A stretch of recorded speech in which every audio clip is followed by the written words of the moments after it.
Welcome to Origin Stories. I'm RD. I'm Parrot. We're telling stories behind the digital art revolution Each week we interview top artists. and live stream with the community. Let's go.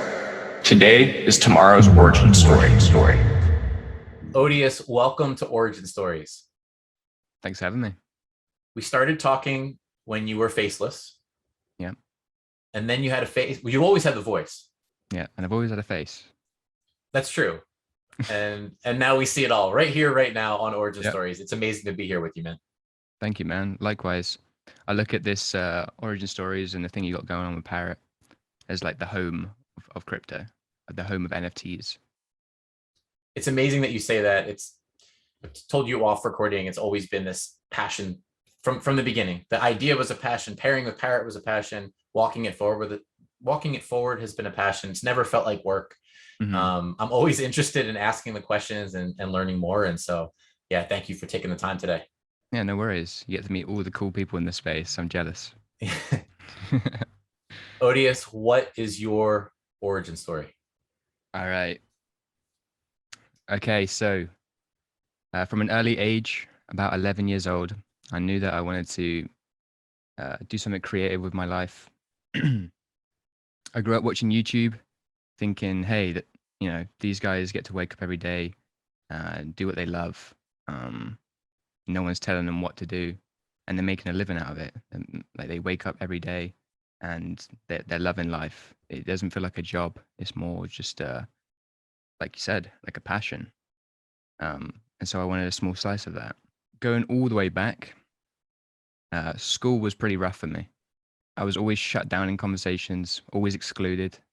Every day I felt like I was being watched by 1,000 eyes, bombarded with mental abuse to the point where I hated everything about school.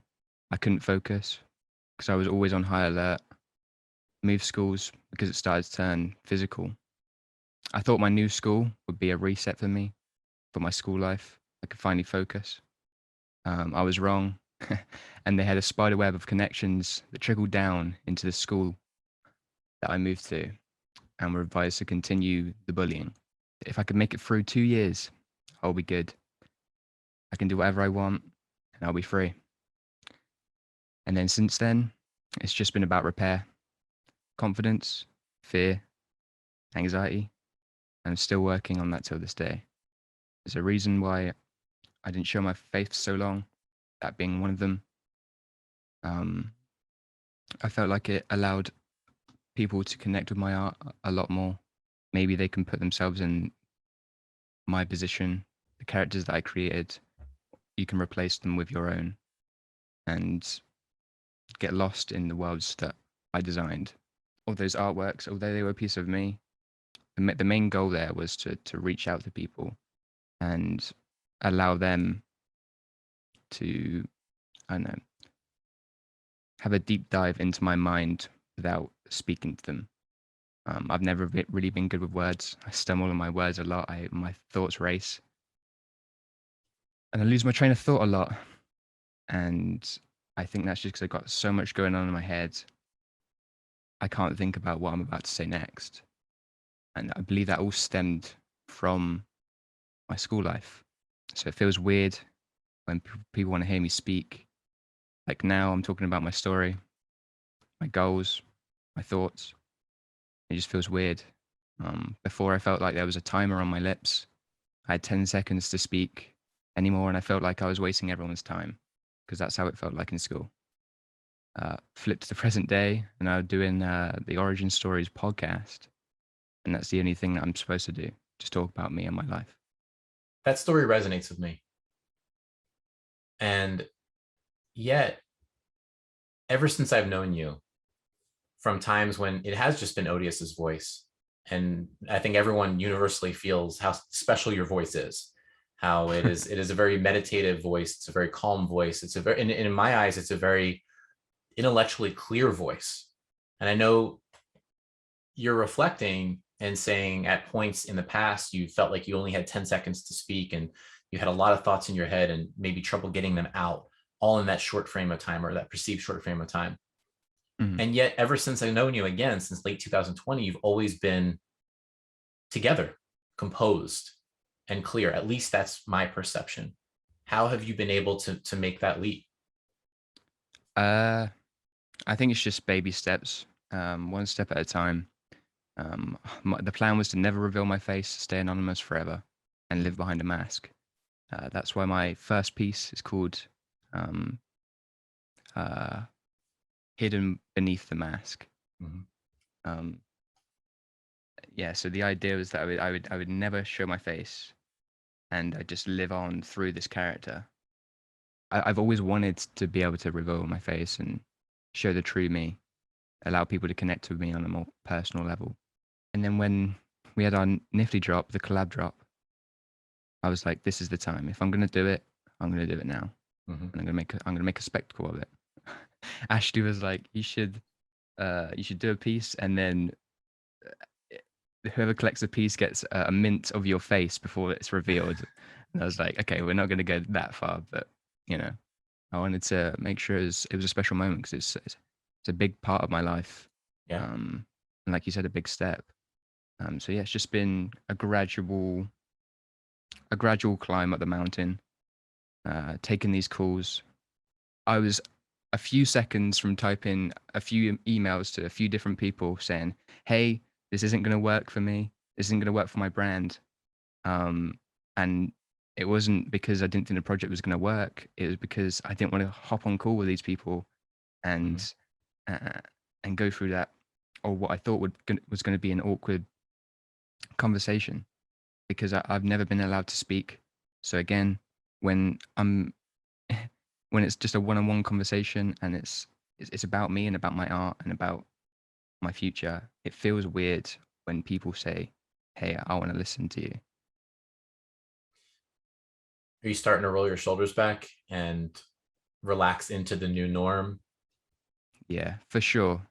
Like I said, it's just been about repair since school, and I feel like I'm finally getting to the point where I'm a lot more confident. Like, I couldn't take phone calls before, I Mhm. couldn't order drinks at the bar, but now I think I'm getting to a place where I'm really happy. I'm happy that I can call people up. I can go into the shop without feeling like everyone's watching me, when I know nobody is, and I Mhm. feel like that's what anxiety is. It feels like everyone's watching you, but nobody's there. This is in a lot of ways a story that transcends even art itself, right? It's a whole different thing. But speaking about art specifically, and I know you referenced your original visions of your character and why you chose your first piece, but to take a step back, Hmm. a step earlier than that, where does art come into that picture? Is art a release from the beginning, or is art something that you explored under different terms? Going back a little bit, throughout this time, I was searching for a creative outlet, any means of escape, really. I started video editing when I was 11, gaming, content creation, just making silly videos and tutorial videos. Um, and then I landed on graphic design. I was a designer from 2015 to 2020, Mhm. and I built a small brand. Um, I made decisions to work hard back then so that I didn't have to in the future. It was a very difficult decision, and one that played on my mind quite a bit because will the people in my circles still be around to see it when I make it? So I'm tying with the choice of work hard and hopefully they're still around in the future, or don't take that sacrifice now, spend time with them and just live a normal life. And I knew that I didn't want a normal life, but I also knew that I'd be in the worst place possible if I made it and no one was there to see it. Mm. So I'm actually going to make a piece on that. Um, How did you strike that balance? Or did you even strike that balance? I didn't. I just Mhm. said, "Fuck it, I'm gonna work. I'm gonna work hard." Every day, I'd wake up and I do nothing but uh, research, um, all these types of skills, tutorials, teach myself how to do graphic design, watch all these inspirational videos, Gary V, The Future, um, all these amazing people that put me in the mindset that if I want it, I want it. I want it now. Mm-hmm. And so I did. I just worked, and I got to the point where I was like, yes, I'm finally making a decent living out of doing something that I love, and I'm not working for anyone. I'm self-employed, and that was one of the biggest goals. That was my dream. And then that slowly, like I woke up one day, and that slowly became like that sort of started to fizzle out. I realized that I wanted more than that. Um, I realized that I wasn't working on my story anymore. I was working on my clients. So although I was working for me, I was living my life through the lens of my clients, and that is just something I didn't want. I couldn't even process that thought, and so I pretty much just saved up a bunch of money and said, "Fuck it! If I'm going to do this, I'm doing it now." I started making art just as an escape whilst I think of what I'm going to do next. Started putting it out on Twitter. Didn't really get much in the first month. I just keep posting because I wasn't doing this for any sort of cause. I was just doing it to get thoughts out and put them on like a digital canvas, and that was the only reason for it. What's And one then of those earliest pieces that you did for no reason other than your own cathartic experience that you put out on Twitter, whether it was what you visually created itself or whether it was the thought or thoughts that it represented? What's one that you remember? I don't think I named the piece, but it's basically like a very, very early version of my character, and he's like floating. He's got no arms, and like his soul is coming out of him in various different forms, and one of them looked like me. And so I felt like that was like my way of saying like, this is my art, this is a piece of me, and this is the start of something. It was You just visually I was releasing myself. Yeah. Yeah. How you describe that piece of art and the earliest Odious that I personally experienced, which was your earlier NFTs. That process of conveying soul or heart or, just that rawness of emotion. In fact, the color palette that you have now, right? The black and the red, it really brings me back. And hearing you describe that, it really came through in a lot of those artworks. Exactly what you're saying. Thank you. Yeah, I remember a first few couple experiences when I was in graphic design very early on. I was scammed. I was undercharging. I was doing a lot wrong, but I wouldn't change anything that I did back then because of the lessons I learned from it. I did the wrong things back then to do the right things now in this present moment. I've been making art for just over a year, and I've grew very quickly.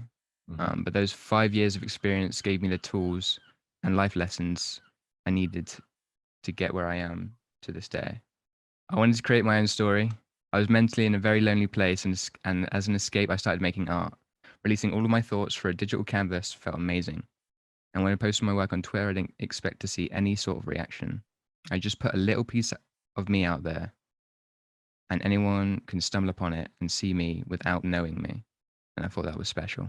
I get DMs where people would resonate with my work, say that they've gone for a similar experience, and those are the sort of connections, and that's the sort of feedback I crave. It feels so nice that someone else relates. Having these like detachments with the universe, it can be a very lonely place. And hearing those thoughts from other people, it just sort of solidifies the idea that I'm not alone. And a lot of people do go through this. And so, you know, stop worrying and just chill. Your first tokenized artwork. So essentially transitioning from releasing on Twitter, trying not to even think about or care necessarily what that reaction is initially. Now I know positive reactions started to come in, but initially you were doing it for yourself. Mm-hmm. And then you make a decision to dive into this thing, NFTs. Right. How does that come about? How do you make that official first decision that I am taking this artwork and I'm now making it in some ways more formal than ever before? Okay. So Fewo got me hearing about NFTs. Etienne Krause got me thinking about it. And Loopify was the one that pushed me to diving into it, along with a few others. He was sort of our mentor. Yeah, I remember, I think it was early 2020. And I was supporting Fewo's work way before any of the NFTs. I loved his work. I could connect. So I find it crazy that like one of my icons is now one of my best friends. Yeah. But yeah, so I saw him posting about his SuperRare sales, and I was like, that's crazy. Like there's this massive narrative that artists only really make it when they're dead. And these select few are like put up on that podium, and the rest just sort of like are starving. And I thought this is a great opportunity for artists out there to really share a piece of their soul and be rewarded for it, be compensated for giving that trauma, that pain, those emotions. And I thought that was brilliant. So Etienne Krause, he is probably one of my earliest supporters before NFTs, and still today one of my favorite artists. I saw him start selling his work on SuperRare, and I was like, okay, so there's something here. And I dabbled in crypto in 2017 during the DeFi stage. Mm-hmm. I made a little bit. I got burnt on a little bit, and then I left for 2 years, 3 years. And so when I saw that art and crypto was becoming a thing, I was like, there's no way this doesn't blow up. Mm-hmm. Like, this is huge. And I'm very lucky because I started my art, my Odious account in, I think it was July or June of 2020. And that was the summer when NFTs started to just start a bubble. I started creating art, and then NFTs came along, and I just sort of grew with NFTs. That was a very, very interesting experience because I never thought I'd make anything from my art. The idea was to eventually have a clothing brand, and maybe I could make a small living off just like selling, a few t-shirts every now and then. But it became something much, much bigger. And in September, Loopify told me, "Hey, you should mint your piece on Rarible." So I did. I think it was the 16th of September, 2020. I minted the piece hidden beneath the mask, and I listed it for 2 ETH because I was like, "There's no way, just put up for 2 ETH. Why not?" And then that same night, someone bought it for 2 ETH, and I was like, why? I don't understand. You've put so much value into me because those artworks are me, and I couldn't believe someone would want to collect a piece of me. And then that just sort of spiraled. I started releasing more work, and the same guy, his name's Griffin, he picked up my next piece, and I was like, "This is crazy." I was telling all my friends and family. I just solved this for blah blah blah. Like this is crazy. It's like a tenth of what I'd earn in a whole year of doing my graphic design, I'm now like free for a couple months to just focus on art and try and make something of it now. So I started posting daily, started growing a following. The rest is history, really. Just started minting. Zonted was a big part of my early journey. Begrudgingly, because I I did lose out to Zonted in Yeah. a brilliant work of art. That was on, actually, let me see exactly what that was. That was Stepping Outside the Host on Maker's Place. I remember you were one of the first artists to offer to be early on the infinite objects train, where you had said, you know, this artwork will come with an infinite objects. And at the time, it was a standout artwork to me. It has this beautiful, there's sort of two layers to the animation. There's this color change that's going on, as well as a bit of snow. That's snow. Yeah. Yeah. That's running sideways along the image. And yeah, I just captivated with it. And I remember thinking to myself, I'm gonna go try to win this artwork. And then Zonted gets in there, and I ended up not doing it. Yeah.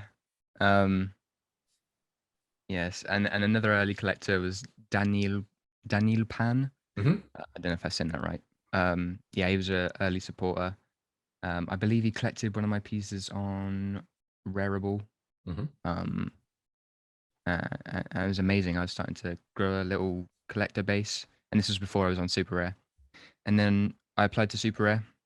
I didn't make it through the first time, and then I was like, well, it says apply in, I think it was 6 months, reapply in 6 months. And I was like, no chance. I'm going to miss the boat if I do that. Yeah. So I did everything in my power to try and get on that platform. I was on Twitter.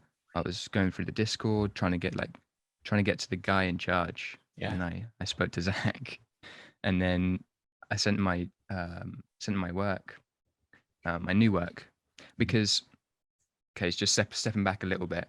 That rejection email made me look at my art, and although I know it shouldn't have changed how I look at my art, it did. It made me think, yeah, I am creating pieces for other people with a piece of me. Why don't I just create me?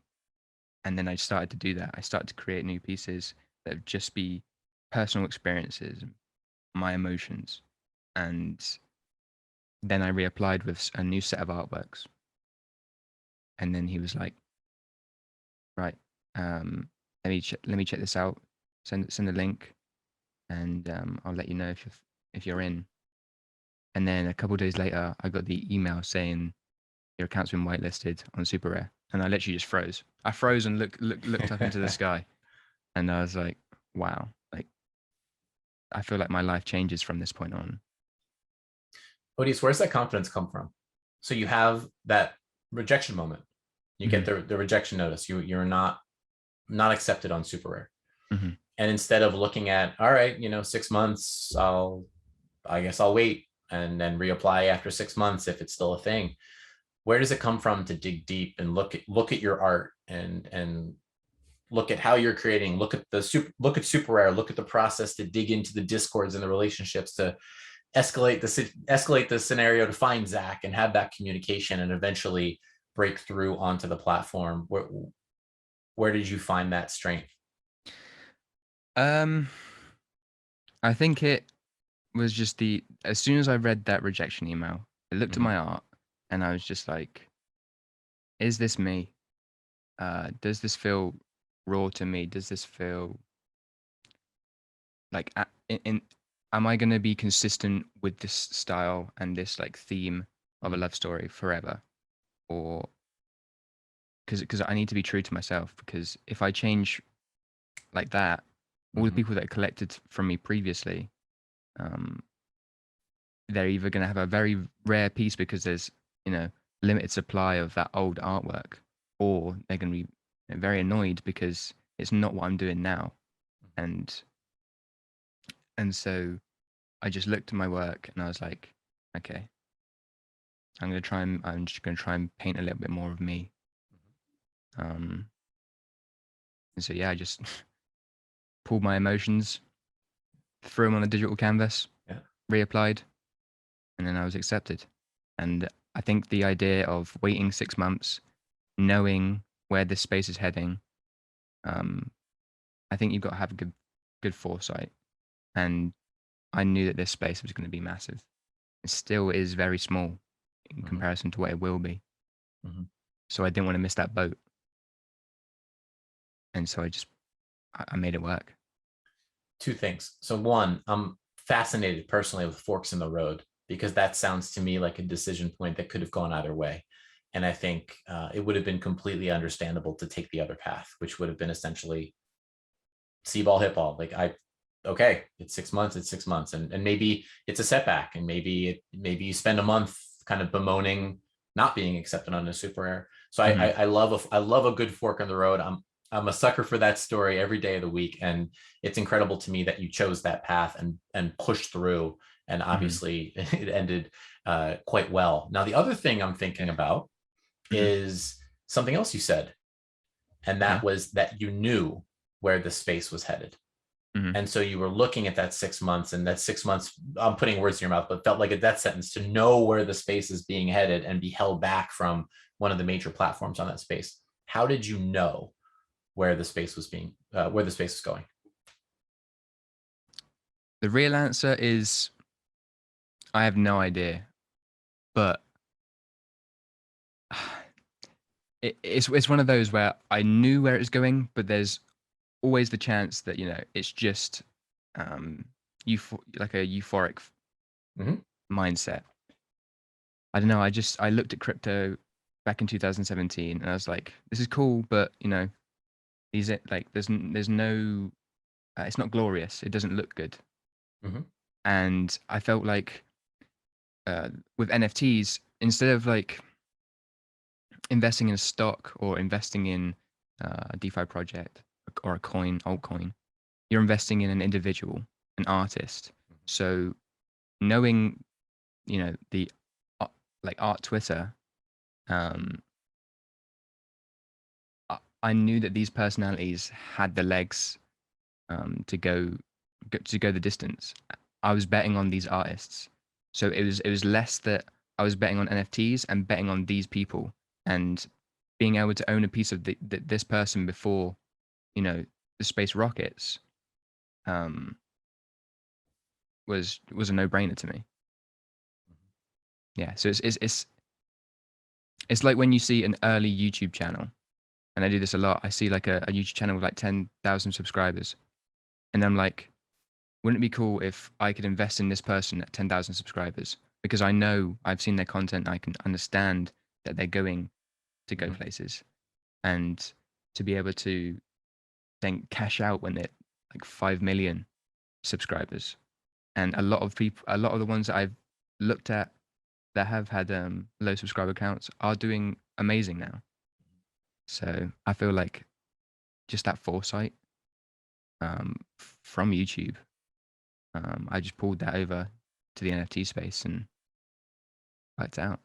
It's really fun hearing about your experience prior to the NFT journey itself, hearing about your experience in crypto in 2017, winning some, losing some, pulling back, not necessarily, I forget exactly how you how'd you describe it? You said it didn't look Glamorous. You're right. Didn't look glamorous, right? So you pull back from that, but you booked that experience. You booked the experience in graphic design, working extremely hard, waking up early, staying up late, putting yourself all into that. Then you step back from that. Then you really find something that clicks. But what I'm really touching on here is outside of the art, what I've learned about you, I guess, in an assortment of private conversations, in an assortment of public conversations, in an assortment of Twitter dialogues that we may both find ourselves in.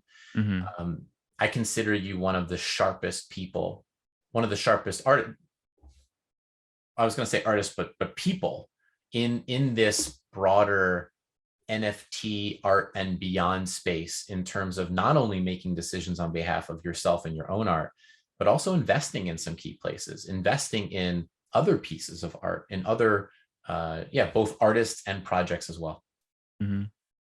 Yeah. I think as soon as I sold my first piece, I immediately invested one ETH into another piece, and I believe that was Steez's piece called Boxing Match on Rarible. So right out of the gate, I was like, you know, I've made like a crazy amount off this artwork. How is that possible, for one? And then for two, I'm like, oh, I can help this person out, and also that's an investment. Like, I was always the kid. I was always the kid at school that would come up to you if you looked down, if you looked sad, and I feel like I sort of took that, like a small part of that, and threw that into my thoughts with the NFT space. Like, I'd see that this person is very undervalued, and I know they will do well in the future, and not necessarily struggling, but I know if I give them that push that they can do well. And so I just I invested like half of what I earned straight into another person's artwork, and then just sort of spiraled. I was gonna say, and then you're off and running from there, off and running. Yeah, I remember seeing Beeple drop on Nifty Gateway, and before the drop went live, I was like, okay, make sure my credit card's set up, make sure my ETH's ready, and then I was like trying to figure out ways of testing it before the drop went live. I'm not a coder or anything like that, but I realized that credit card was one less step than Ethereum was at the time, because you had to press it, you had to buy it, and then you had to accept it. So that was 2 clicks rather than 1 click. And then I had 2 tabs open, and I clicked one, clicked on the other tab, clicked the other, and I got 2 of the $1 Beeple pieces. And, you know, ever since then, I've just been collecting art. I think I have an early Fewocious piece that went for $500, a 10 out of 10. You have the one. You have the one that I wanted. Yeah. That's amazing.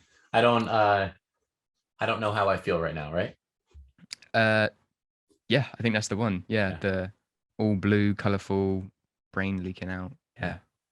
Crazy. And that was all of my ETH, all of my earnings, after spending on the other artworks. So I was like all in, because I saw Fewocious, and I knew he was going to be a star. And, you know, he proved me right. Well, your brain and your internet outstripped mine at that time. The Beeple drop, I was just starting to get into that headspace of, I want to do something here. Had no idea. I did not put the thought into the extra step or the extra click. And so it was very quick and disappointing of, okay, well, that's not going to happen. And then the Fewocious one, the same thing. And I wised up after that, but a little too late for those. Yeah. I think the Fewocious one was also credit card. I can't remember when they brought in prepaid ETH, but after that, that's when you switched over to prepaid. Definitely after that. Yeah, definitely. Yeah. Let's go back to your work. Let's go back to your artwork. And let's actually stay on Fewocious. Let's bring in a couple other characters that you might know. And that is Paradism and Jonathan Wolfe. One of my favorite. I was able to talk to Fewocious about this, and Parrot about this as well. And all of you, actually, when we did the Nifty Gateway live stream, right, all the way back. But I continue to this day, one of my favorite collaborative drops, where you put together that incredible trailer with your voice narrating it all along the way, have this amazing success. But take us back through that moment from your perspective. So a week prior to Fewocious reaching out, he basically just said, I love your work. You're my favorite artist right now. And I was blown away, because, you know, this is Fewocious. He's been making these massive sales. I've loved his work since the beginning, or since the beginning of my art journey. Didn't know about him before. And so I was amazed that he reached out, and that made my day. And then we said we were going to set up a call, and then for like 2 weeks we were like, we're going to call today, right? And we didn't call. And we're like, we're going to call tomorrow, right? And we didn't call. And that was just both of us being nervous. Mhm. We'd never like, taken calls before, I guess. Like this was all new to us. And then a week later, he goes, "Hey, have you ever had a Nifty drop?" I was like, "No, I've never had a Nifty drop." Mhm. And then he didn't say anything. Said nothing for 2 days. And I was like, "Okay." That was an interesting conversation. And then Did you reach back out? Were you like, nah, no, I just I just like thinking to myself, that was such a weird, I don't know, just such a weird yeah. conversation. Like, and then yeah, 2 days later, we're pulled into a group chat with Tommy, Parrot, Mhm. uh, Jonathan Wolfe, and then a day later, Ashley. Mhm. And Fewo was like, "Okay, so I've been asked to do a curated drop. You are the guys I've picked. Um, let's make something amazing." And then we created a Discord group, called it Mhm. the Epic Nifty collab, I think it was called. Nice. Yeah, and that's when I got to meet Jonathan and Parrot.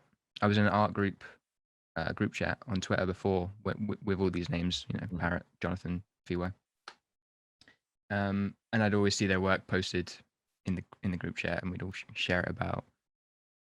So then finally being like a digital room with them was crazy. Like these are like three people that I've looked up to whilst the space was growing. I remember Parrot selling on SuperRare very early, Jonathan Wolfe very early, Fewocious very early.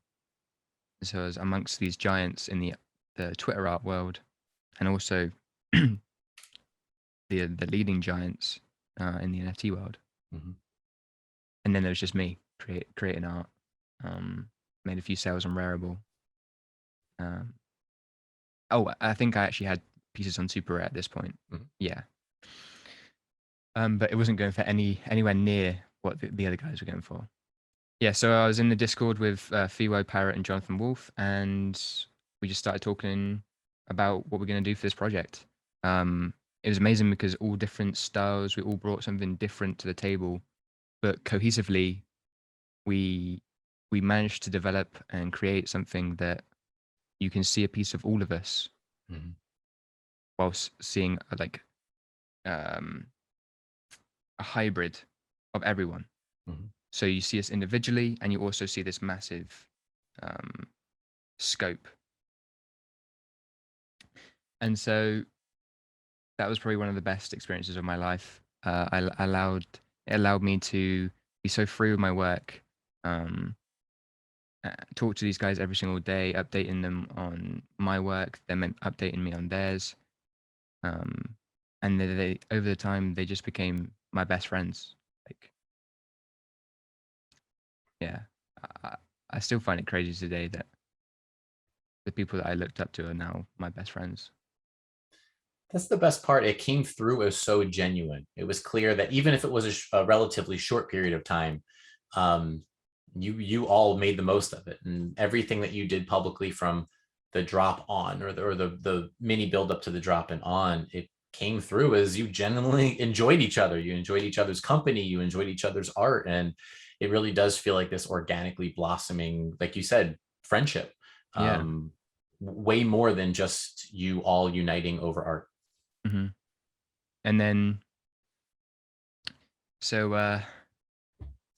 then we started thinking about like how we're gonna do it. Um, how if we're gonna do open editions. Um, Something that I wanted to introduce, but Nifty said they wouldn't be able to build it in time. Was like a group open edition. So you get a pack of every single artwork for 1111. Mhm. So you'd have 4 artworks for 1111. But they said they couldn't build that in time. So maybe in the future that can be a Mhm. potential possibility. But yeah, so we started thinking about how we're going to like the structure of the drop. Thinking about pricing, and we wanted this to be like about the community. We wanted like low entry, Mhm. but also like the collectors, um, the big big collectors of our work to still feel like we're not oversaturating the market, sort of thing. Mhm. And so we put a second price tag on the other one, not expecting really many purchases or anything like that. Yeah, and then the drop day came. We all hopped on a group Zoom call. Tommy was there, Ashley, all the guys, and I will never. I wanted to record that. I forgot to record that, but I never want to forget that moment. It was amazing. Everyone was in disbelief. We're all calling our mums, all like our family. Unfortunately, Fewo wasn't wasn't able to. But on Fewocious origin story, he was telling the story about spending time with Parrot's dog in that moment. So, kind of getting past that fact and Sammy, right? Sammy? Yeah, I believe so. Yeah, bringing Sammy in and yeah, spending that time and considering what had just happened. Yeah. So it's probably a bittersweet moment for him, but I imagine he was going through a world of emotions, and I'm just glad that myself and others were there to be with him during that time. Absolutely. You know what strikes me too? That you described it as you were all in disbelief. And I look at it as this couple month period. And from talking to Fiwo as well, again, back on the origin story, there's this couple month period where a lot of other people were probably quite aware of how that drop would do, meaning quite well. Right. But interesting to hear that in that moment, there was that sense of disbelief. You know, now looking back, does it feel like, oh yeah, that was going to do quite well? But I guess I'm wondering, being in your shoes versus, let's say, being in my shoes, totally from the outside looking in and just thinking these are four pieces of the future of the NFT space coming together at this incredible time on a platform that's doing incredibly well at the moment, and it seemed like it was destined for explosion. Yeah, I don't know. Um, I think it's always very difficult, and I think Ashley Ramos said this the best, but it's very difficult for us as artists to get artistically naked in front of the world. Mhm. And so there is always that self-doubt with every piece that you put out, even when I post my work. Um, not really lately. Lately, I've just been in the mindset where um, I'm happy with whatever I put out. But previously, there'd be times where I put something out and I'd be like, oh, is this going to get enough attention? Do people care? Is my art good? You know, all the cliche Mhm. thing artists go through. Um, and so I never really saw it going as explosive as it did. Um, my goal, and even though it's a huge goal and still is, was for across the drop that we do 100K. Um, and we blew past that, and that was insane. Mission accomplished. Mission accomplished indeed. Yeah. Amazing. Odious, I want to get back to your art before we go Mhm. to a fun game. Okay. Your art has gone through an incredible evolution, Thank you. multi stages of progression, however we want to frame it. But Mhm. I find myself fascinated, and I'm on SuperRare right now with your last artwork, which is I used to feel invisible, and then I met you. Mhm. And your artwork, my perception, my words, has jumped to a different place. I don't want to necessarily say it's a different level. I think your artwork has always been emotive and special. Um, but this is new and different. And this feels, if possible, even more special. Can you talk about your recent stylistic shift? Yeah. So for a little while, I was getting to the point where I was like, oh, I'm creating. Um, there's not enough me. There's not enough of me in this work. Um, and I want to be able to leave behind me when I go. I want to leave behind a legacy. And to do that, it needs to be purely about me, purely about my emotions, my experience. Mhm. And so I just started experimenting. Every day I'd wake up and I'd experiment, and I didn't think I'd ever land on a style. I thought it would just be free flowing, and I'd just be a forever changing artist. And then I started working with like these earthly greens and this like bubblegum pink hues, and mixed a bit of black in there with my iconic eyes that are surrounding the piece. There are so many details to it. Yeah. I like that you highlighted the iconic eyes. That's a standout. I love that you highlighted the colors, and I'd add the blues and the yellows to that. I love that no one won the tic-tac-toe game that's being played in a piece of the artwork. And I love the two varieties of animation. They're almost like two directions. There's the side-to-side cloud motion, but then there's also the balloon that's moving in a different format. And it all comes together. I had a lot of words, and then I don't have many words because I'm still sussing out my own emotions around the piece, but I know they're there, and I know it's significant. So anyway, this is my totally convoluted way to say I fall into this artwork and I want to spend time there, and that's a hats off to you for creating that emotional experience. Thank you. Yeah, I want to make sure every piece from now on is an experience. I really think sound is really undervalued right now. I want to be able to tell a story just through sound alone. Like if you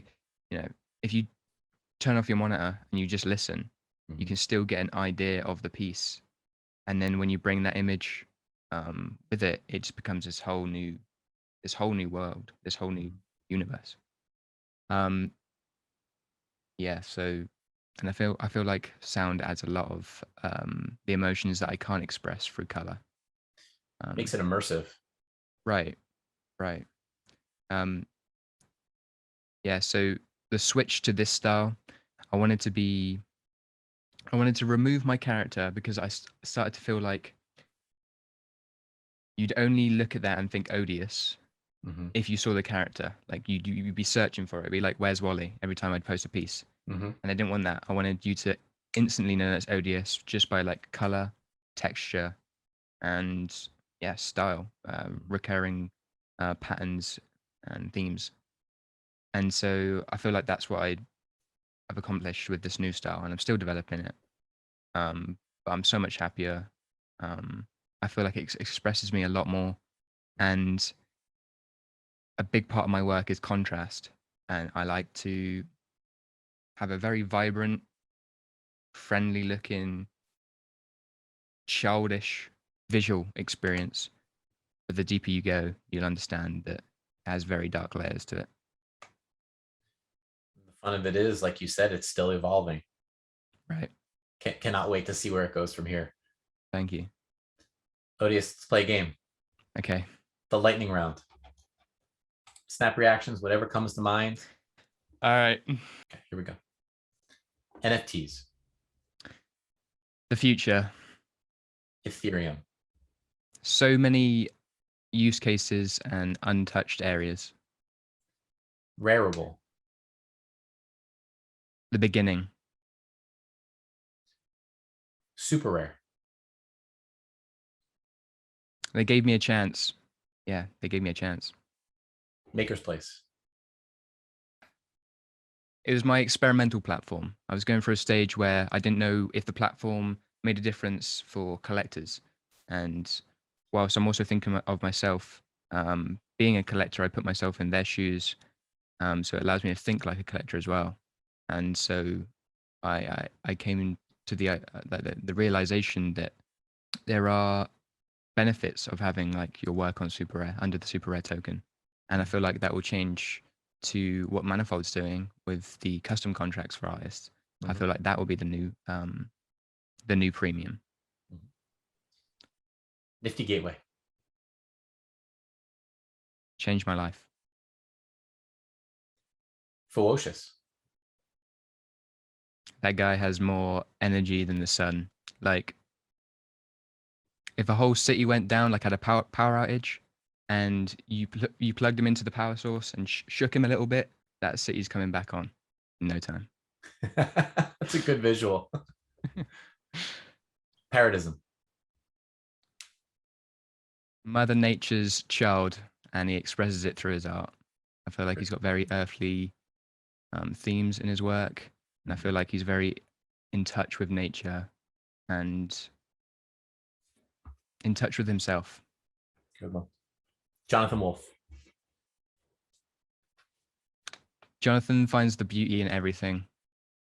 I remember seeing one of his old artworks, and it was literally just a garbage bag, black garbage bag, and it was one of the most beautiful things I've ever seen. Fuck render.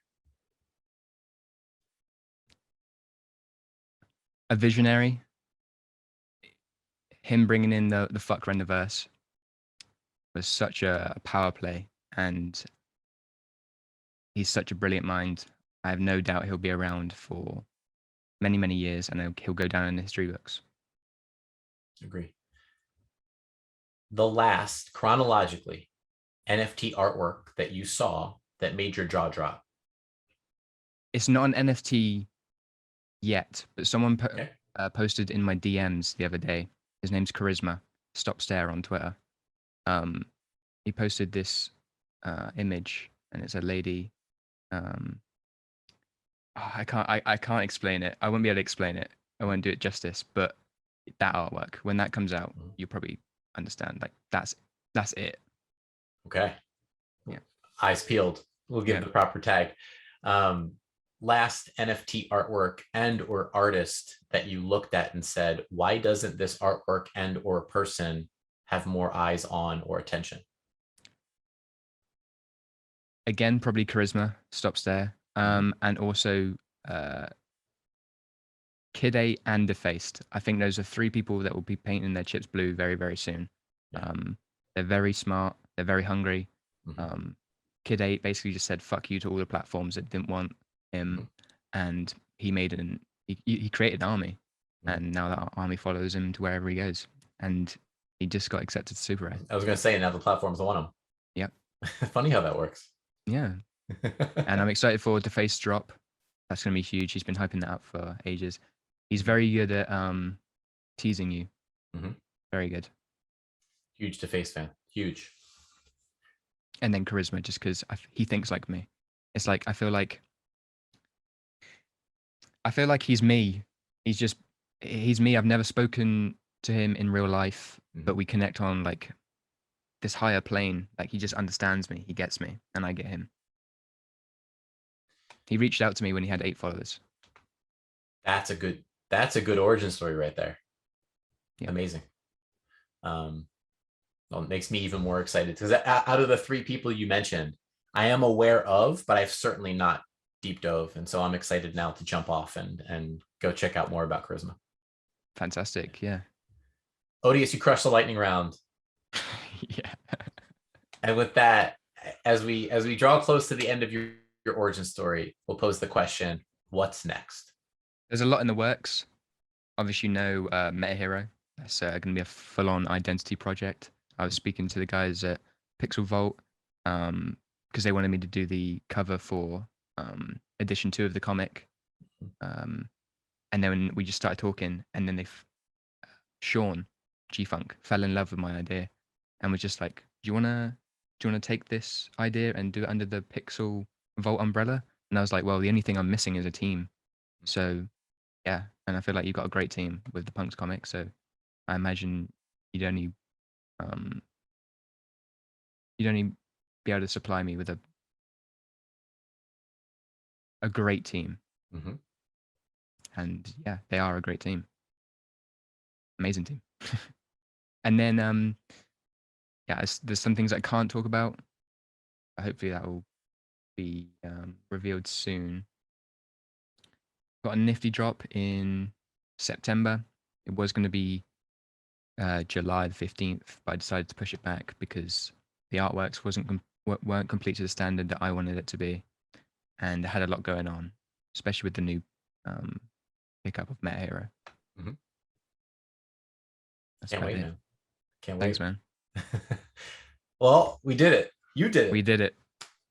Origin story in the books. Tick. Wow. This has been a long time coming, all the way since, yeah, again, I want to say it was late 2020 where we started talking and kind of put that loose statement in the air of like, let's connect at a deeper level at some point soon. And Origin Stories kicked off shortly thereafter, and it's always been a bucket list item. And now, where do we go from here? Right, exactly. Yeah, we'll have to rekindle in a couple months' time or I agree. down the road. There for sure, as I've said now several times, there for sure is going to be room and time and space for instead of NFT origin stories, NFT milestone stories or something, because there are so many people like yourself included that I'd love to have back, given some months and given some time here. I'm sure some incredible moments, some incredible artwork, some incredible collections, where whatever the future holds in store, and we'll have some time to talk about it later. For sure. Maybe the next podcast can be IRL. I really want to meet everyone, all these avatars that I'm seeing. I want to meet them IRL. And one last thing before you end it, shout out Artifacts Project. It's a sleeping giant, and yeah, you're missing out on a lot. Thank you, man. Appreciate you. Nice. Actually, wait, one more back to you before we Yeah. wrap up. Tell people, please, where can they find Odious? Where would you like them to go if they just learned about you today? Twitter.com/todayodious. SuperRare.com/Odious. Perfect. Go check them out. Thank you, Odious. Thanks, guys. Talk to you soon.